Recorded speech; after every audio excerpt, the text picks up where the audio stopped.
des passages sur lesquels ils s'appuient pour justifier leur thèse, comme quoi la femme physique n'a pas droit à la parole, parce qu'ils n'ont pas compris Paul.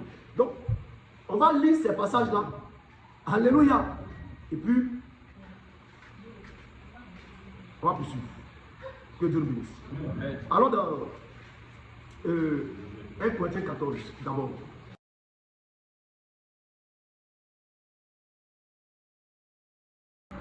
Alléluia. C'est un sujet qui est capital, donc s'il vous plaît, vous devez beaucoup partager. Alléluia. Alléluia.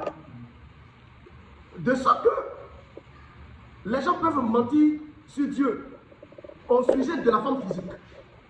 Amen, amen. Donc, de sorte que si ce sujet est mal compris, frère, c'est le diable qui va se réjouir. Mais si ce sujet, au sujet de la femme physique, est bien compris, qui va se réjouir? C'est Dieu. C'est très important. Le Père. Donc, vous devez inviter. Dans toutes les églises des saints. Il n'a pas dit dans toutes les églises des pécheurs. Hein. Il dit dans toutes les églises des saints. Donc, pour comprendre ce passage-là, à la base, là, il faut avoir quelle nature? La nature de Dieu, qui est la sainteté.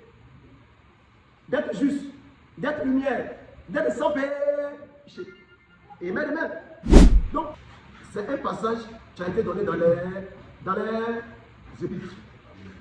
Une épître, là, c'est une lettre qui est adressée à une église sauvée. C'est sur ce passage-là hein, que Gédéon et tout son moïse se sont appuyés pour défendre leur thèse. Comme quoi, la femme physique ne doit pas prendre une chair pour pouvoir parler. Parce que Paul dit qu'il est malsain pour une femme de parler dans l'église. Ou bien.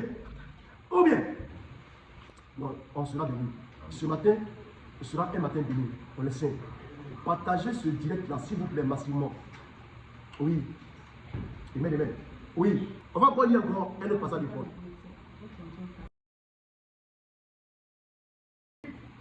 1 Timothée 2. Oui.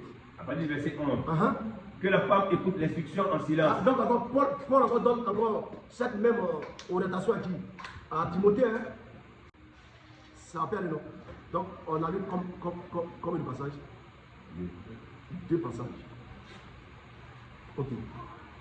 Frères et sœurs, vous qui nous suivez là, ce sont ces passages-là sur lesquels les gens s'appuient pour dire que la femme n'a pas droit à la chair, que la femme ne doit pas prêcher. Qu'est-ce que Paul veut parler au travers de ça? Donc alors pour comprendre la pensée de Paul, alléluia, il faut comprendre la loi. Alors dans Romains 7:1, alléluia, sans la connaissance de la loi, personne ne peut comprendre l'épître de Paul au sujet de la femme qui ne doit pas avoir de parole dans l'assemblée, qui doit être soumise, qui doit recevoir l'instruction de la soumission. Tu ne peux pas comprendre ça. Oui, Romains 7, le verset 1. Romains chapitre 7.